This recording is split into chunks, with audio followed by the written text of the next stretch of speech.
اللہ رب العزت نے اپنا تعارف خود دیا، وہ ایک کیسے ہے۔ اس کے بعد جو باتیں ہم نے دیکھی، تقریباً 5 یا 6 واقعات میں نے آپ کے سامنے رکھے تھے، جس میں ایمان لانے کے فائدے ہم نے دیکھے یا ایمان نہ لانے کا نتیجہ کیا ہوا۔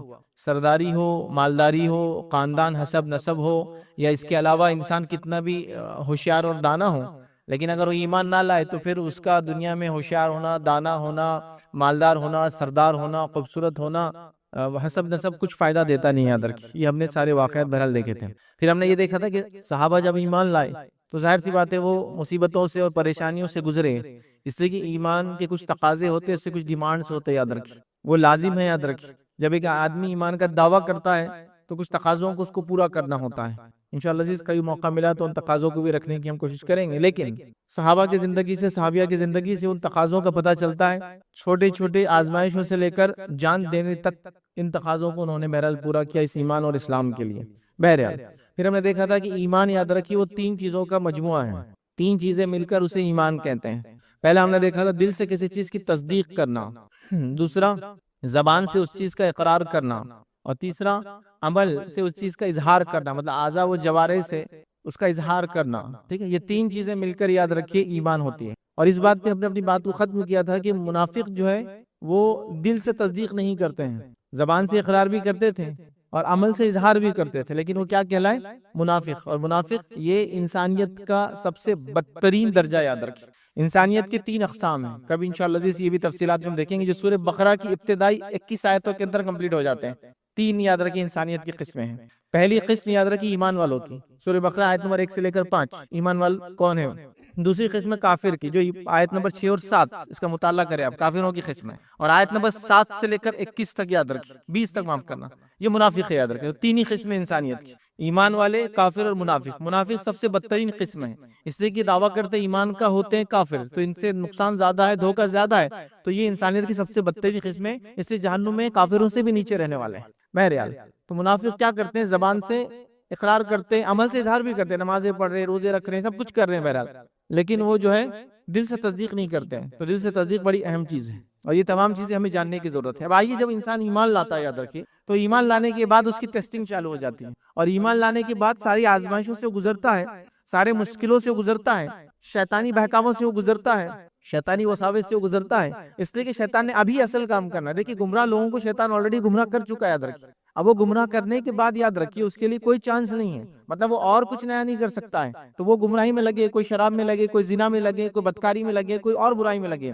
دنیا کی تمام مخلوق، یاد رکھیے تمام انسان معاف کرنا، اس میں لگا دیا ہے، لیکن اصل بہکانے کا کام کس کو کرتا ہے معلوم آپ کو؟ مومنوں کو کرتا ہے، مسلمانوں کو کرتا ہے۔ تو کوئی شخص اگر ایمان لاتا ہے اور اس نے یہ سوچتا ہے کہ ایمان لانے کے بعد میں محفوظ ہو گیا، تو نہیں، ایمان لانے کے بعد اب شروعات ہوئی ٹیسٹنگ کی، اب آزمائشیں شروع ہوتی ہے، اور کیسی آزمائشیں اور کیسا شیطان بہکاتا ہے۔ نبی اکرم صلی اللہ علیہ وسلم نے اس حدیث میں تفصیلاً فرمایا تھا، جو اس سے پہلے میں نے آپ کے سامنے ابن ماجہ کی رکھی تھی۔ اللہ کے رسول تشریف فرماتے ہیں اور آپ نے مٹی کے اندر ایک ٹہنی سے جو ہے ایک سیدھی لکیر ماری، اور اس کے رائٹ اور لیفٹ سائڈ اور لکیریں ماری، یاد رکھی، اور لکیریں مار کر یاد رکھی، کہا یہ جو بیچ کا راستہ ہے اللہ کا راستہ ہے، اور یہ جو سائیڈ میں لیفٹ اور رائٹ سیدھے الٹے جانب جو لکیریں جاری، اس پہ شیطان بیٹھا ہے جو تمہیں گمراہی کی طرف بلاتا ہے، مطلب صراط مستقیم پر ہی شیطان بیٹھا ہے، اور وہ وہیں سے لوگوں کو اچکنا چاہتا ہے، جن کو گمراہ کر چکا ہے ان کو وہ کر چکا ہے۔ جب صراط مستقیم پہ کوئی آنا چاہتا ہے تو بہکاتا ہے وہ، اور جب آ جاتا ہے تو پوری زندگی بہکاتا ہے، جب تک ہٹا نہ دے، حتیٰ کہ کب تک کہ انسان کی موت کے وقت بھی قریب آ کے آفرز دیتا ہے وہ۔ جب انسان کی موت بالکل آتی ہے، جب شیطان حاضر ہوتا ہے، یاد رکھیں، اور وہاں بھی اس کو لالچ اور آفر دیتا ہے، یاد رکھیں۔ تو اللہ رب العزت کا فضل، جود اور کرم ایک مومن پر ہوتا ہے کہ مومن وہاں اس کو وہاں بھی انکار کرتا ہے، ٹھیک ہے، تو وہ اب چھوڑتا نہیں پیچھا، تو آپ کا اور میرا پیچھا وہ لگ چکا ہے، یاد رکھیں۔ تو لہٰذا جو لوگ یہ سوچ چکے ہیں کہ ایمان لانے کے بعد اب اطمینان کی زندگی ہے، ایمان لانے کے بعد اب آزمائشوں کی زندگی ہے، اطمینان تو اگر ایمان پہ مر گئے تو ہے، اطمینان تو ایمان پہ مرنے کے بعد اٹھنے پر ہے، پوری زندگی نہیں ہے پھر، یاد رکھیں۔ تو ایک آزمائش کا دور ہے، یاد رکھیں، چونکہ یہ بات ہم سمجھ نہیں پاتے، نوجوان سمجھ نہیں پاتے، ہم کو یہ لگتا ہے کہ اگر فلاں شخص ایمان کا دعویٰ کرتا ہے اور وہ ٹیسٹنگ، آزمائش، بیماری، دکھ، تکلیف، مصیبت سے گزارا ہے، اس کا ایمان ایسا کیسا کمزور ہے، اس پہ اتنی آزمائش آ رہی؟ نہیں، اسی پہ آنے والی ہے، اسی پر آنے والی۔ سب سے زیادہ دنیا میں کون آزمائے گا؟ انبیاء۔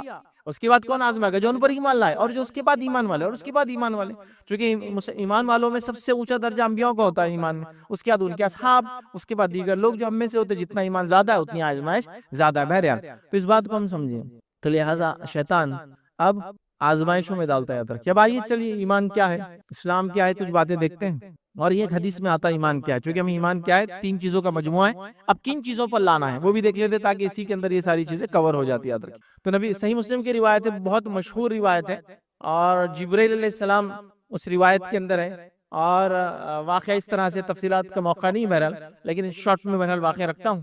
صحیح مسلم کی روایت ہے، یہ ابتدائی دور ہے، اور صحابہ وغیرہ بڑے محتاط رہتے تھے، نبی اکرم صلی اللہ علیہ وسلم پہ کوئی اٹیک کوئی حملہ نہ کرے، منافق دشمن وغیرہ، تو آپ ذرا محتاط رہتے تھے۔ عمر ابن خطاب رضی اللہ عنہ کو کہتے ہیں میں بیٹھا تھا، نبی اکرم صلی اللہ علیہ وسلم مجلس میں تھے، اور آپ 2 زان ہو کر بیٹھے تھے، مطلب پیروں کو فولڈ کر کے، دونوں پیروں کو جیسے قاعدے میں ہم فولڈ کرتے ویسے آپ بیٹھے ہوئے تھے۔ ایک شخص مسجد نبوی میں داخل ہوا، اور اجنبی تھا، ہم میں سے کوئی اس کو پہچانتا نہیں تھا، نون تھا ہمارے لیے، لیکن وہ مسافر بھی نہیں تھا۔ 2 باتیں ایک ساتھ، اس زمانے میں اگر لوگ سفر کر کے آتے تھے تو ایک تو معلوم ہوتا تھا گاؤں میں مہمان آیا، مہمان آیا، دوسرے کہ اس کی حالت ایسی ہو جاتی تھی سفر کر کے کہ اس کے چہرے حلیے شکل صورت سے پتہ چلتا تھا سفر کر کے دھول مٹی گرمی کی وجہ سے پریشان، تر و تازہ ہونے کے لیے کچھ گھنٹے کچھ دن لگتے تھے شہر میں آنے کے بعد۔ تو ایک تو اجنبی ہے، کوئی پہچانتا نہیں، لیکن اس کے چہرے پر سفر کی تھکان کے کوئی نشان نہیں ہے، مسافر ہے وہ بھی نہیں لگ رہا ہے، دونوں باتیں ایک ساتھ ہیں۔ چہرہ انتہائی رونقدار ہے، بال انتہائی سیاہ ہے، چونکہ بال دیکھیں کتنے بھی کالے ہو دھول مٹی میں سب وہ براؤن براؤن دکھنا شروع ہو جاتا ہے، بال ایک دم اس کے سیاہ ہے، حشاش بچہ جس کو ایک دم فریش نظر آ رہا ہے۔ وہ آتا ہے نبی اکرم صلی اللہ علیہ وسلم کے سامنے آتا ہے، اور خود بھی اکڑو بیٹھ جاتا، مطلب 2 زان ہو کر بیٹھ جاتا ہے، دونوں پیروں کو فولڈ کر لیتا ہے، اور اللہ کے رسول صلی اللہ علیہ وسلم گھٹنوں سے اپنے گھٹنوں کو لگا لیتا ہے جا کر، اور دونوں ہاتھ نبی اکرم صلی اللہ علیہ وسلم کے ران پہ رکھ دیتا ہے۔ سب صحابہ تعجب میں تھے، لیکن کسی نے سوال نہیں کیا، کیونکہ آپ صلی اللہ علیہ وسلم خاموش تھے تو صحابہ بھی خاموش تھے، وہ بڑے پریشان تھے، مطلب آپ آلریڈی جو ہے ایک ڈیفینسو موڈ میں ہے صحابہ، یہ ٹائم پر دشمن آ سکتا ہے فلاں ہے، اور حضرت عمر بہت زیادہ چوکنا رہتے تھے یاد رکھیں، تو بڑے پریشان تھے لیکن کچھ بول بھی نہیں پا رہے تھے۔ بہرحال وہ شخص بیٹھا اور اس نے پھر سوال کیا، اور اس نے یہ سوال کیا اخبرنی عن الاسلام، اے محمد صلی اللہ علیہ وسلم مجھے خبر دیجئے اسلام کیا ہے۔ تو نبی اکرم صلی اللہ علیہ وسلم نے فرمایا کہ تو شہادت گواہی دے کہ اللہ کے سوائے کوئی معبود برحق نہیں، میں محمد اس کا جو ہے بندہ اور رسول ہوں، اور تو نماز قائم کر، روزہ رکھ، زکوٰۃ دے اور حج کر۔ یہ آپ نے 5 چیزیں اس کے اندر بیان کی۔ تو اس شخص نے کہا اے محمد صلی اللہ علیہ وسلم آپ نے سچ کہا۔ صحابہ امیز تعجب میں پڑ گئے، ایک شخص آتا ہے اجنبی ہے، سوال کرتا ہے، اور جواب پر یہ بھی کہتا ہے آپ نے سچ کہا، لیکن کوئی کچھ بول نہیں رہا تھا ابھی۔ اس کے بعد اس نے دوسرا سوال کیا اخبرنی عن ایمان، مجھے ایمان کے بارے میں بتاؤ، ایمان کیا ہے محمد صلی اللہ علیہ وسلم۔ تو نبی اکرم صلی اللہ علیہ وسلم فرمایا کہ اللہ پر ایمان، فرشتوں پر ایمان، وکتبی کتابوں پر ایمان، ورسلی رسولوں پر ایمان، والیوم الاخر اور آخرت کے دن پر ایمان، والقدر خیر و شر تقدیر پر ایمان کی اللہ کی طرف سے ہے اچھا یا برا ہونا اس کا۔ تو اس شخص نے کہا کہ ہاں آپ نے سچ کہا۔ صحابہ اور تعجب میں پڑ گئے کہ سوال بھی کرتا ہے، اجنبی بھی ہے، اور یہ بھی کہتا ہے کہ آپ نے سچ کہا۔ بہرحال کسی نے کچھ کہا نہیں، اس شخص سے خاموش بیٹھے تھے۔ اس نے تیسرا سوال کیا اخبرنی عن الاحسان، مجھے بتاؤ احسان کیا ہے۔ تو نبی اکرم صلی اللہ علیہ وسلم فرمایا تو ایسی اللہ کی عبادت کر جیسے کہ تو اسے دیکھ رہا ہے، اور ایسا نہیں کر سکتا تو یاد رکھ وہ تجھے دیکھ رہا ہے۔ مطلب جب بھی کوئی عبادت کا کام ہو اتنا خالص ہو جیسے میں اللہ کو دیکھ رہا ہوں، اور اگر یہ تصور نہیں ہے تو یہ جان لے اللہ تو تجھے دیکھ رہا ہے۔ یہ احسان کا درجہ ہے۔ احسان محسن انبیاء کی صفت ہے، یاد رکھیے کہ وہ محسنون یا محسنین میں سے ہوتے ہیں، احسان کرنے والے لوگ، ایک دم پرفیکشن کے لیول پر چلے جانا لے کر اس کو کہتے ہیں احسان۔ سمجھے؟ تو 3 باتیں پوچھے گی، اسلام، ایمان اور احسان، یاد رکھ۔ اس سے چوتھا سوال کیا شخص نے، اور چوتھا سوال کیا کہ مجھے بتاؤ قیامت کب آئیں گی۔ تو آپ صلی اللہ علیہ وسلم نے جواب دیا پوچھنے والے کو جتنا علم ہے بتانے والے کو اس سے زیادہ کچھ علم نہیں۔ صحابہ اور تعجب میں پڑ گئے کہ پوچھنے والا جو کوشچن کر رہا ہے جتنا اس کو نالج ہے، بتانے والے کو اس سے زیادہ نالج نہیں ہے، لیکن میں تم کو کچھ علامتیں بتاتا ہوں۔ حدیث میں اب یہ حصہ بہت لمبا ہے، اس کا علامتیں الگ الگ الگ، بہرحال کبھی موقع ملے تو آپ صحیح مسلم یہ روایت پڑھ لیجئے، بہرحال کتاب الایمان۔ تو بہرحال تو اللہ کے رسول صلی اللہ علیہ وسلم بہت سی قیامت کی علامتیں بتائی، اس کے بعد وہ شخص اٹھ کر چلا گیا۔ اب نبی اکرم صلی اللہ علیہ وسلم صحابہ کو دیکھ رہے ہیں، بہت پریشان ہیں، سب پریشان ہیں کہ ہوا کیا، کون تھا، ہے نا۔ تو اللہ کے رسول نے حضرت عمر سے پوچھا عمر کیا جانتے ہو یہ کون تھا؟ تو کہا اللہ اور اس کے رسول جانتے ہیں، ہم کو کیا پتا تھا یہ آدمی کون تھا۔ تو کہا یہ جبرائیل تھے اور تمہیں تمہارا دین سکھانے آئے تھے۔ کیا فرمایا آپ نے حدیث میں؟ یہ جو شخص تھا جو آگے سوال کر رہا تھا یہ جبرائیل علیہ السلام تھے، اور صحابہ کو ان کا دین سکھانے آئے تھے۔ تو کیا کیا باتیں سکھائی دین کے اندر؟ 3 باتیں اصل ہے، قیامت تو بہرحال وہ ایمان کا ایک حصہ ہے، تو 3 باتیں اس کی علامتیں بتائی، لیکن 3 باتیں آئی، اسلام، ایمان اور احسان آیا۔ تو ہمارا معاملہ، ہمارا پوائنٹ ہے ابھی ایمان، ہم ایمان دیکھ رہے ہیں۔ اسلام کی آپ کو پتا ہے 5 چیزیں، یہ ایمان کی بات ہو رہی ہے، یاد رکھیں، اور یہ اصل اور یہ بنیاد ہے، یاد رکھیں، یہ بنیاد ہے، یاد رکھیں۔ تو اگر دین کی کوئی بنیاد اگر ہم کہیں، اسلام کی ستون 5 ہیں، لیکن پورے اسلام، پورے دین یا شریعت کے ستون کہیں تو وہ 11 ہو جائیں گے، 5 اسلام کے اور 6 ایمان کے، یاد رکھیں، ٹھیک ہے۔ تو یہ حدیث کے اندر اس طرح سے آتا ہے، یاد رکھیں۔ تو ایمان کتنے چیزوں پر ہے؟ ایمان کیا ہے؟ مجموعہ ہے 3 چیزوں کا، دیکھ لیا ہم نے، لیکن کتنے چیزوں پر مشتمل ہے؟ وہ کون کون سی چیزیں جو اس کے پارٹس ہے؟ وہ 6 ہے، یاد رکھیے۔ اللہ پر ایمان سے جو بات شروع ہوتی ہے اور تقدیر پر ایمان پہ بات ختم ہوتی ہے۔ اب یاد رکھیے یہ جو 6 باتیں ایمان کی، یہ پڑھنے کی ضرورت ہے، اس کو سمجھنے کی ضرورت ہے۔ جب اس کو پڑھا نہیں جا رہا ہے، اس کو سمجھا نہیں جا رہا ہے، تو ہم جو چیز بھی عمل کر رہے ہیں وہ اسلام ہے، یاد رکھیے۔ بہت نمازی ہے لیکن عقیدہ نہیں پتا ہے ان کو، چونکہ ایمان نہیں پتا ہے، اسلام پتا ہے۔ نمازی ہونا ایک انسان کے ایک اچھا مسلمان ہونے کی علامت ہے، ٹھیک ہے، لیکن ایک اچھا مومن ہونے کی علامت وہ ہوگی جب وہ ایمان سمجھے گا۔ اور صحابہ سے خطاب کیا ہوا پورے قرآن کے اندر؟ یا ایھا الذین آمنو کہا گیا ان سے ہمیشہ، اے ایمان والو، ان کو مومن سے خطاب کیا گیا۔ اسلام پہ عمل کرنے والا مسلم ہوتا ہے، جو ہم سب ہیں۔ ایمان، صحابہ نے پہلے ایمان لایا اور اسلام بعد میں آیا نا، مطلب انہوں نے پہلے ایمان لایا، نماز روزہ زکوٰۃ حج بعد میں آئی، اس لیے ان کو مومنوں سے خطاب کیا گیا۔ تو ہم کہیں گے مسلم، مومن، یا مسلمون، مومنون، متقون، محسنون، درجات یاد رکھیے ایمان کے الگ الگ، سمجھ رہا؟ تو لہٰذا ہم کو ایمان کیا ہے سمجھنے کی ضرورت ہے، یاد رکھیے۔ لیکن اس کے بارے میں نہ کوئی اسٹڈی ہو رہی ہے، نہ کوئی بتا رہا ہے، نہ کتاب پڑھی جا رہی ہے، نہ اکیڈمیکلی کچھ پڑھ رہے ہیں، بلکہ بات بس چل رہی ہے بس۔ اب میں کیا کیا بتاؤں اللہ پر ایمان کے ساتھ؟ ہم شرک کر رہے ہیں، میں نے پہلے خطبوں میں بات رکھ دی ہے۔ ہم نے چیلنجز کے اندر شرک کا چیلنج بھی دیکھ لیا، چونکہ توحید پتہ نہیں ہے، ایک اللہ پر ایمان کیا ہے اس کا معنی پتہ نہیں ہے، تو آدمی شرک کر رہا ہے، اس کا الٹ کر رہا ہے۔ اور فرشتوں پر ایمان، اس کے بعد فرشتوں پر ایمان کیا دیکھیں، ایمان میں اللہ پر ایمان کے بعد سیکنڈ ٹو اللہ پر ایمان ہے فرشتوں پر ایمان۔ ملک فرشتہ، ایک فرشتہ، ملائکہ فرشتے، مور دین ون جس کو کہیں گے۔ تو ملک فرشتوں پر ایمان کیا ہے؟ یاد رکھیں کہ اللہ کی مخلوق ہے، اللہ نے ان کو نور سے پیدا کیا، اللہ نے ان کو مختلف کام پر اپوائنٹمنٹ کیا، یاد رکھیں یہ اللہ کی اطاعت گزار مخلوق ہوتی ہے، یاد رکھیں اس کے بندے یہ کبھی اللہ رب العزت کی نافرمانی نہیں کرتے ہیں، اور کئی چیزیں یاد رکھ رہے ہیں، ایمان کے تقاضے ہیں۔ اور اللہ پر ایمان کیا ہے؟ اس پر میں نے آپ کو پہلے بات رکھی تھی، 32 پارٹس میں میری ایک سیریز ہے توحید اور شرک، وہ دیکھ لیں پورا اور ڈیٹیل میں۔ فرشتوں پر ایمان پہ 2 پارٹس میں میرے آلریڈی لیکچر اپلوڈ ہے، بڑے فرشتے، ان کے کام اور ان کے نام، اور فرشتوں پہ ایمان کیا اور کیسے ہے، ٹھیک، یہ اہم ہے، یاد رکھیں، کیونکہ فرشتوں پہ ایمان ہے، یاد رکھیں، اس میں کمزوری یاد رکھیں بڑی جو ہے گھاتک ثابت ہو سکتی ہے۔ اور فرشتوں پہ ایمان میں ہماری کمزوری کیا ہوتی ہے سب سے بڑی؟ میرا موقع نہیں ہے لیکن ایک دم مختصر رکھ رہا ہوں کہ ہم میں سے اکثر لوگ ایسے ہیں جو یہ مانتے ہیں کہ فرشتے بھی خطا اور غلطی کرتے ہیں، بلکہ گناہگار بھی ہوتے ہیں۔ بتاؤں اس کے لیے مثال دوں؟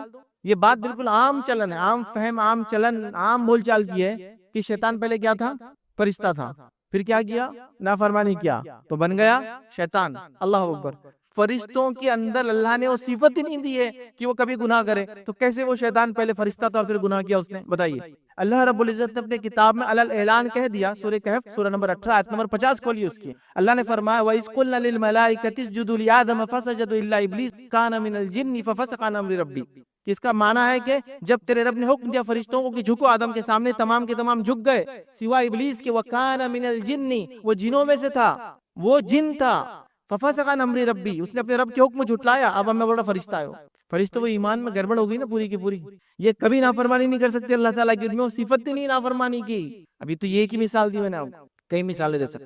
آپ جانتے ہیں فرشتوں پر ایمان کا ایسا اٹوٹ حصہ ہے اور اس کا اتنی اہمیت ہے کہ اگر آپ نے کبھی کسی ایک فرشتے کا مذاق اڑا دیا تو آپ کافر ہو جاتے اسی وقت۔ ایمان نہیں، مذاق نہیں ہے۔ اور فرشتوں کا مذاق اڑانا تو چلن ہے ہاں بس، نعوذ باللہ ثم نعوذ باللہ، میں صرف دہرا رہا ہوں، میرے کلمات نہیں ہیں۔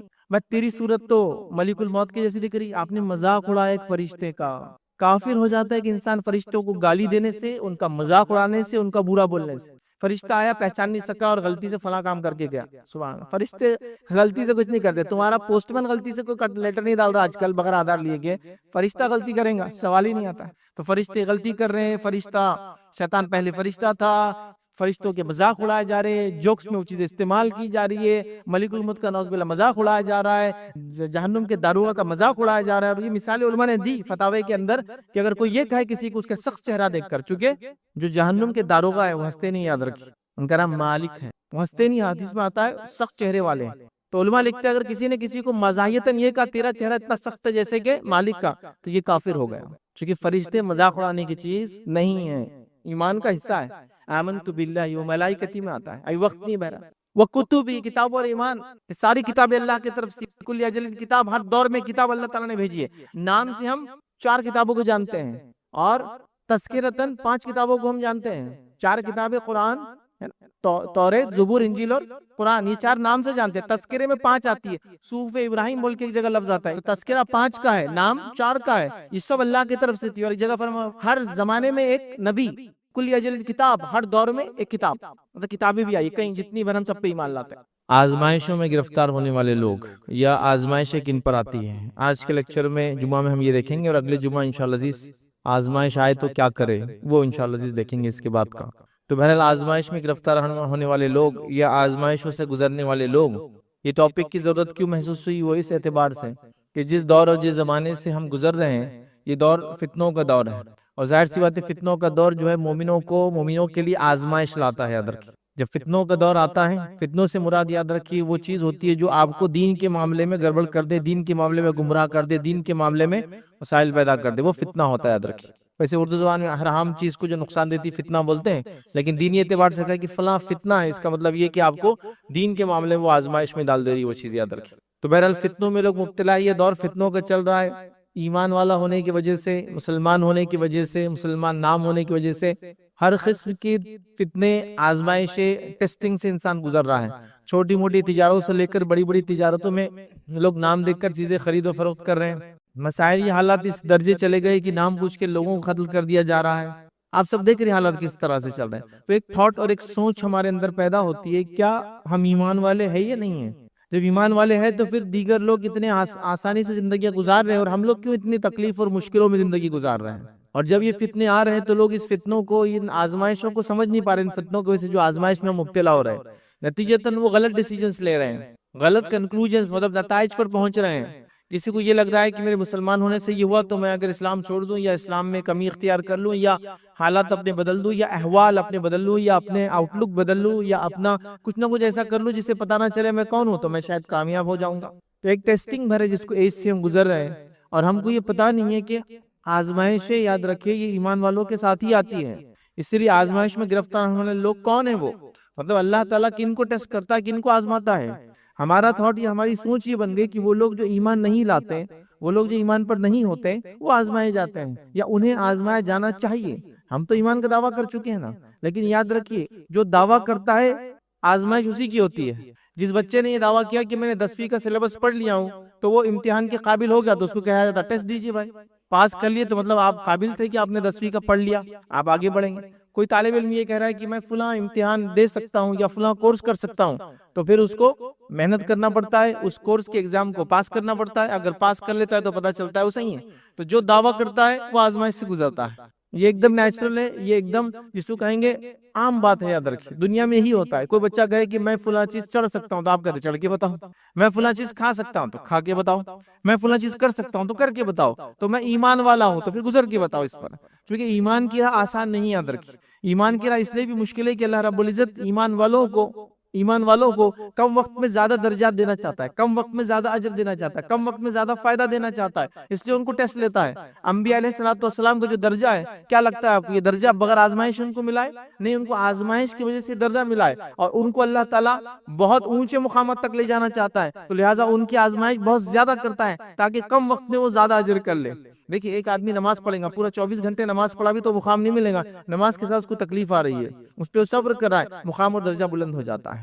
تو اللہ تعالیٰ انبیاء کو اس لیے آزماتا ہے کہ ان کا مقام سب سے اونچا ہے، ان کو اللہ تعالیٰ اجر دینا چاہتا ہے، ان کو اللہ تعالیٰ محبت کرتا ہے، لہٰذا ان کی ٹیسٹنگ ڈفرنٹ لیول پر ہوتی ہے۔ پھر دیگر ان کے بعد جو ایمان لاتے ہیں اور ان کے بعد جو ایمان لاتے ہیں اور ان کے بعد دیگر، مطلب جو ایمان میں جس درجے پہ ہوں گے ویسے اس کی ٹیسٹنگ اور آزمائش ہوتی ہے۔ لیکن ہمارے پاس کیا ہو گیا، ایک تھاٹ پروسیس، ایک بات چل پڑی کہ بھائی اگر آپ مومن ہیں تو آپ آزمائش سے کیوں گزر رہے ہو، آپ ایمان والے تو آپ کی ٹیسٹنگ کیوں ہو رہی ہے؟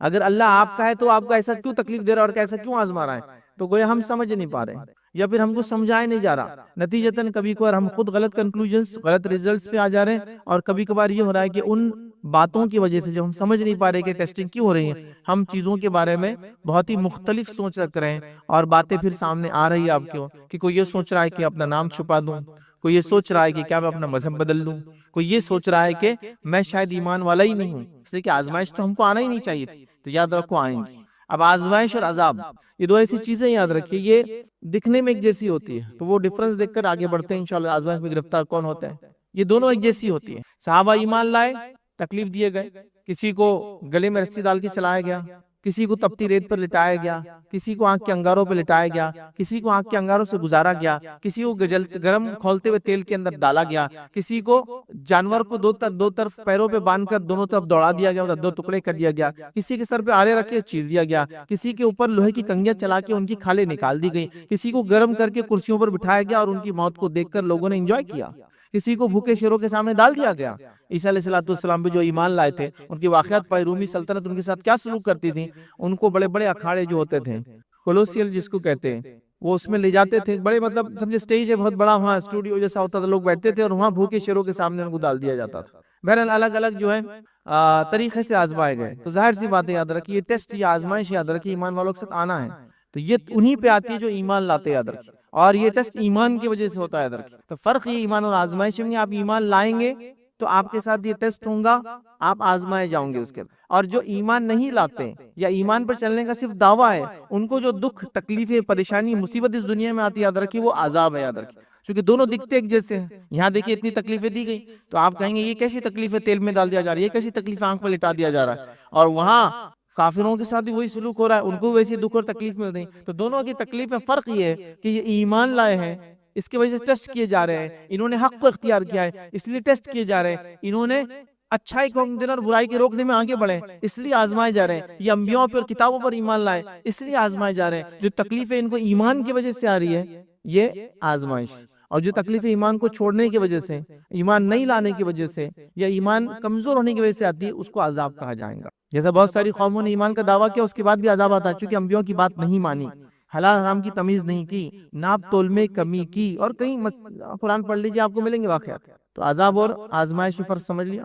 تو اگر ہم آزمائش سے گزر رہے ہیں، ہم یہ کہہ رہے تو پہلے ٹیسٹ کرنا ہوگا یہ آزمائش ہے یا عذاب ہے، یہ دیکھ لیں، ورنہ کیا ہوتا ہے پتہ چلا چیز ایک آ رہی ہے اور سوچ ایک طرف جا رہی ہے، ویسا نہیں ہونا چاہتے۔ تو لہٰذا حق پہ آنے کے بعد جو تکلیفیں آتی ہیں اس پہ ہم کو صبر بھی کرنا ہے، اور وہ ہماری آزمائش ہوتی ہے، یاد رکھیں، اور وہ مختلف قسم سے آتی ہے، مختلف لوگوں مختلف دور میں آئی۔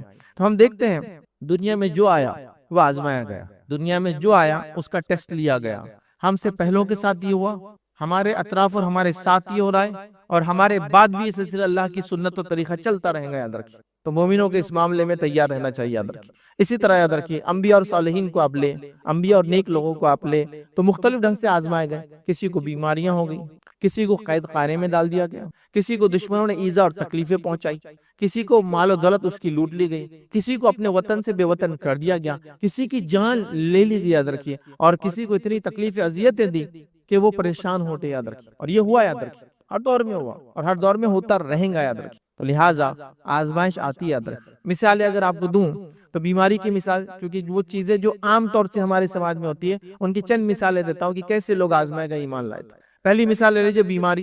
بیماری ایک ایسی چیز ہے جس سے کوئی بھی انسان بچا ہوا نہیں، یاد رکھیے۔ چھوٹی اور بڑی مختلف بیماریاں انسانوں کو ہوتی ہے، اللہ نے جس کو اس سے محفوظ رکھا اس نے بڑا اللہ کا شکر منا کر آگے بڑے بڑے کام کرنا چاہیے، ورنہ بیماریاں اچھے اچھے انسانوں کو جو ہے تجارت ان کی برباد ہو جاتی ہے، پوزیشنیں ان کی چلی جاتی ہے، حالات بد سے بدتر ہو جاتے ہیں، اور وہ ایک ٹیسٹ سے گزرتے ہیں، مطلب دنیا کی نعمتوں کا فائدہ نہیں اٹھا پاتے۔ اگر ہم کو اس سے نہیں گزار رہا اللہ تعالیٰ تو بڑی فضل کی بات ہے۔ تو بیماری ایک عام چیز ہے جو آزمائش ہوتی ہے، لیکن ہم سمجھ نہیں پاتے۔ پھر جزا اور فضا کا معاملہ چالو ہوا تھا، کبھی سمجھ نہیں پایا تو اللہ نے ہم کو ہی دیا، یہ اتنے دیندار تھے ان کو ہی ہوا، ہم مسلمان ہیں، ہم ہی سب سے زیادہ دکھ رہے دواخانوں کے اندر، کیا ہو رہا ہے ہمارے ساتھ؟ تو ظاہر سی بات ہے آزمائش ہے تو آپ کے ساتھ ہی ہونے والی، کیونکہ آپ ہی نے دعویٰ کیا ہے نا، مطلب ہم نے دعویٰ کیا تو ہمارا ہی ٹیسٹ، تو لہٰذا آزمائش، بیماری والی آزمائش، بیماری والی آزمائش کا آپ کو واقعہ لینا ہے تو ایوب علیہ السلام کی زندگی آپ پڑھیں۔ ایوب علیہ السلام کا واقعہ قرآن میں موجود ہے، بہت مختصر سا، اور بائبل کے اندر جوب ان کا نام آتا ہے، اور بڑی تفصیل میں ان کا واقعہ بہرحال موجود ہے۔ یہ قصص الانبیاء پڑھے جس کے اندر اسرائیلیات اور قرآن کے واقعے کو ملا کر ایک پوری ترتیب دی گئی، آپ اس کو پڑھیں تو آپ کو پتہ چلے گا کہ ایوب علیہ السلام کیسے آزمائے گئے۔ وہ تو کئی چیزوں میں آزمائے گئے، قرآن نے بیماری کا تذکرہ کیا، لیکن دیگر کتابوں میں اسرائیلیات کے اندر تو آتا ہے وہ اولاد سے بھی آزمائے گئے، زمین سے بھی آزمائے گئے، اور اس کے ساتھ ساتھ دھن دولت جتنی چیزیں تھی اس سے آزمائے گئے، اور صحت سے بھی آزمائے گئے، مطلب کمپلیٹلی آزمائے گئے۔ واقعہ اس طرح آتا ہے کہ اسرائیلیات کے اندر یہ بات ملتی ہے بک آف جاب کے اندر کہ شیطان اللہ رب العزت کے حاضر ہوا اور کہا کہ اللہ تعالیٰ نے جب یہ فخر کیا کہ ایوب میرا کتنا نیک اور اچھا بندہ ہے اور کیسے وہ عمل کرتا ہے، تو شیطان نے کہا کہ جس کو تو اتنی نعمتیں دے دے، زمین، دھن، دولت، جائیداد، اولادیں، بیویاں، بچے، سب کچھ ہو، تو وہ تو تیری شکریہ ادا کریں گا، اس میں کیا خاص بات ہے؟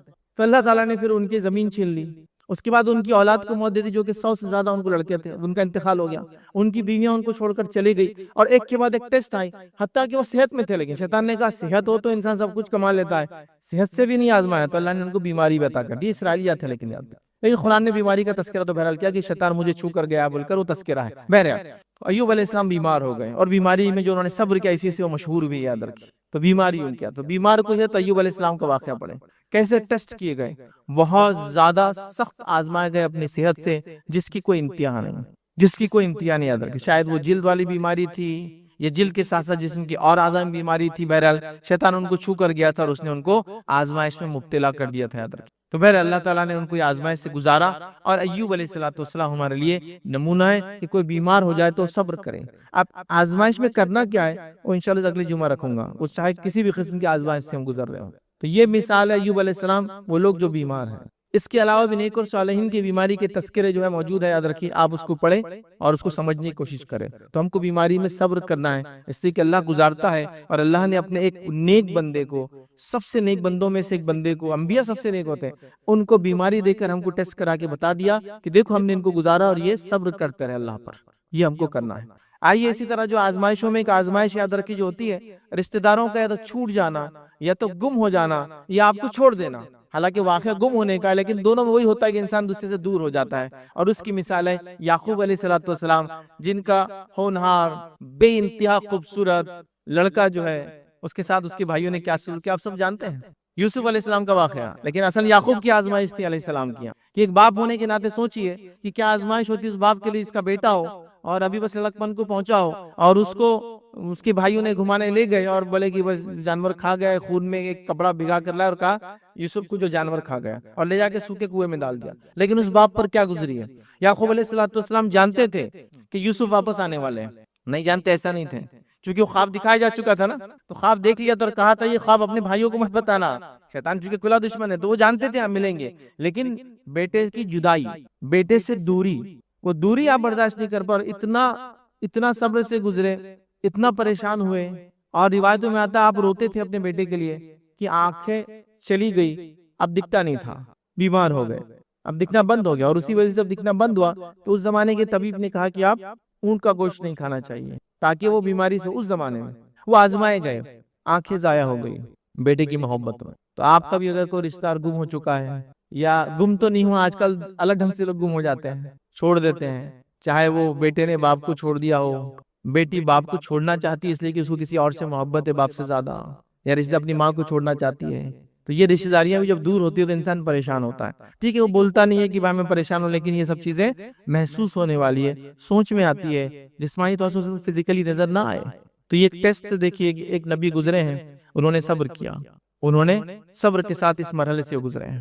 تو آپ کا بھی یا ہمارا بھی کوئی رشتہ دار ایسا ہو جائے تو آپ کے اس واقعہ موجود ہے یعقوب علیہ السلام کا، اس واقعے کو یاد کیجئے، اللہ سے دعا کیجئے، صبر کیجئے، اور یہ آزمائش یاد رکھیے، ظاہر سی بات ہے اس بچے کی بھی آزمائش تھی یوسف علیہ السلام، لیکن یہاں ان کی بھی آزمائش چل رہی تھی۔ آئیے تیسری آزمائش سے جو امت مسلمہ گزر رہی ہے، دنیا کے اکثر علاقوں میں گزرتی ہے، وہ ہے قید و بند کی آزمائش، مطلب ان کو اٹھا کر قید میں ڈال دیا جانا، چاہے وہ قید ایک مخصوص قید ہو کسی شہر کے اندر، یا ایسی قید جو خود شہر کو قید بنا دیا گیا آپ کے لیے۔ دنیا کے ایسے کئی علاقے جہاں مسلمان اپنے گھروں سے باہر نہیں نکل سکتے، اپنے شہر سے باہر نہیں نکل سکتے، ایک مخصوص حد کے اندر ہی وہ زندگیاں گزارتے ہیں، تو وہ بھی قید ایک قسم۔ اب قید کا اگر معاملہ ہو اور اس آزمائش سے ہم گزر رہے ہیں تو ہم سے پہلے یاد رکھیں یوسف علیہ السلام اس آزمائش سے گزر چکے، بغیر کسی جرم کے آپ کو جیل میں ڈال دیا گیا، ایک طویل عرصے تک روایتوں میں آتا ہے آپ جیل کے اندر ہے، یاد رکھیں طویل عرصے تک یاد رکھیں۔ اور یعقوب علیہ السلام کے معاملے میں آپ 40 سال بعد اپنے والد سے ملے، یاد رکھیں۔ اگر آپ کو یہ جاننا ہے کہ وہ کب ملے اپنے والد سے، 40 ایئرز کے بعد اپنے والد سے ملے، اور پورا واقعہ سورہ یوسف پڑھی مل جائے گا۔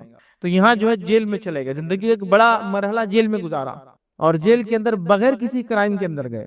نوجوان یہاں بیٹھے ہیں، نوجوانوں سے خاص گزارش کروں گا اور ذمہ داروں سے بھی گزارش کروں گا، یوسف علیہ السلام کا واقعہ اپنے نوجوانوں کو ضرور سنائیں، اس کی تفسیر ہر نوجوان پڑھے، چونکہ ابھی ہمارا یہ ٹاپک نہیں ہے، لیکن وہ بے انتہا خوبصورت نوجوان، بے انتہا۔ نبی اکرم صلی اللہ علیہ وسلم نے فرمایا کہ اللہ رب العزت نے یوسف کو دنیا کی خوبصورتی کا ایک حصہ عطا کیا تھا، ایک حصہ بہت بڑا حصہ عطا کیا تھا۔ آپ اس حصے کو اگر 1% بھی لے تو بلینز میں لوگ دنیا میں آئے اور آتے رہیں گے، ان کا اگر 1% بولے تو کتنے خوبصورت رہیں گے، سمجھ رہے آپ؟ بہت خوبصورت، دنیا کے سب سے خوبصورت حسین ترین انسان ہے، یاد رکھیں، سمجھ رہا ہوں؟ اور ان کی خوبصورتی کی وجہ سے خاتون جو ہے ان کے اوپر عاشق ہو جاتی ہے، اور وہ کس طرح سے اپنی نفس کو بچا کے جیل میں پہنچ جاتے ہیں۔ وہ بچنے کے لیے جیل میں گئے، وہ آزمائش سے کی، جو بری آزمائشی عورتیں مجھ پہ نظر ڈال دی، اللہ جیل میرے لیے بہتر ہے، اللہ تعالیٰ نے جیل میں ڈال دیا۔ تو نوجوانوں کے لیے عبرت ہے جو اپنی پاک دامنی کو کھونا چاہتے غلط کام کر کے۔ یوسف ایک نوجوان ہے جو اپنے پاک دامنی کو بچانے کے لیے جیل چلے گئے۔ پاک دامنی جو برکات لاتی ہے اور زنا جو نحوست اور بربادی قوم کے لیے لاتی ہے، اس کی کوئی انتہا نہیں یاد رکھی، مطلب آپ سوچ بھی نہیں سکتے جو بے انتہا یہ وہ کرتی ہے، یاد رکھیے۔ صلاح الدین ایوبی رحمہ اللہ کا ایک مشہور قول ہے، یاد رکھیے، وہ فرمایا کرتے تھے جب کسی قوم کو ہلاک اور برباد کرنا ہے تو اس کے اندر فحاشی اور عریانیت لا کے ڈال دی جاتی ہے۔ کسی قوم کو برباد کرنے کے لیے کیا کیا جاتا ہے؟ اس میں فحاشی اور عریانیت لا دی جاتی ہے۔ فحاشی مطلب نیوڈیٹی،